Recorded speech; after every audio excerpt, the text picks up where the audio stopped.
right, First Chronicles chapter 24. Let's call this one Organized to Stay Current, because in this chapter we are going to see, apart from just the Levites in general, once again, the responsibilities of the sons of Aaron, those who would be the priests in the temple once it was constructed. And so, first of all, the chapter is going to once again remind us that Aaron lost two sons early on in their service at the tabernacle for offering up strange fire. And so of the sons of Aaron, the two oldest, Nadab and Abihu, did not have descendants available for the responsibilities of the priesthood. So that fell to the descendants of Eleazar and Issachar, who are going to be described in this chapter once again, but this time their roles are going to be decided by lot for service at the temple. And so their organization is going to be described about midway down verse 3 when it says David organized them according to the appointed duties in their service. Since more chief men were found among the sons of Eleazar than among the sons of Ithamar, they organized them under the 16 heads of the fathers' houses of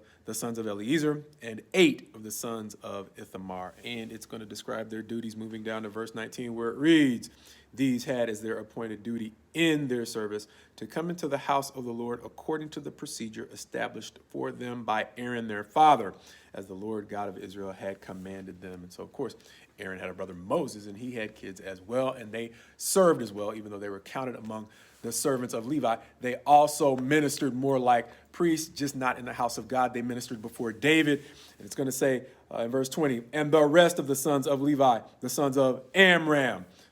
down to verse 31, it's going to say, these also, the head of each father's house and his younger brother alike, cast lots, just as their brothers, the sons of Aaron, in the presence of King David, Zadok, Ahimelech, and the heads of the fathers' houses, of the priests and of the Levites. And understand, this is a mix of service that involves old and new information, understanding that the law was what guided this entire structure. But when they're casting lots, they're asking for a fresh word from God as to which direction they should go, understanding that the general description of David's kingdom and what is also going to be a carryover into Solomon's kingdom is they ruled the nation with justice. And so what we're seeing is that in part had to do with the law, what they already had been given by God to structure the nation. But the casting of lots, even though it might sound weird to us, it was the way that they got a fresh revelation in terms of what they needed to do to administer that larger mission of making sure that everybody got just outcomes in the nation of Israel. And so for whatever reason,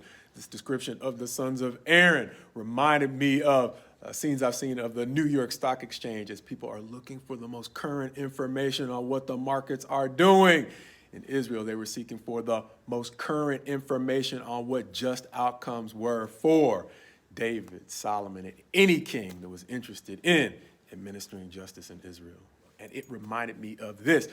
Today, we still have what they call continuing education requirements in different fields, which means once you get your degree, all the things that you learned in school to prepare you to go out into the workforce, those things are freshened up by your continuing education requirements. And that is not very different from what we're seeing here in Israel, where even though the methodology might be different, we don't cast lots today. We still, if we are staying up to date on what we need to do, we're learning new technologies, new ideas, and new approaches as they come out, hoping to, once again, be as efficient as we can. And so as we see David organizing that portion of the Levites that ministered most closely to God at the temple and the king, we see him organizing them to draw on both established wisdom and new information, which is not all that different from something we'll see Jesus himself say in his ministry when in Matthew chapter 13, beginning at verse 51, he will say, have you understood all these things? They said to him, yes. And he said to them, therefore, every scribe who has been trained for the kingdom of heaven is like a master of a house who brings out of his treasure what is new and what is old. And so it seems that Jesus is teaching his disciples to draw on that same pattern that we see here as David is organizing Israel to be able to move forward, drawing both on established wisdom once again and new information. So likewise, God willing, may we be balanced enough to have a solid foundation and established principles so that we can have the proper basis for moving forward and learning how to innovate so that we can hopefully stay current enough to be as efficient as we need to be going forward.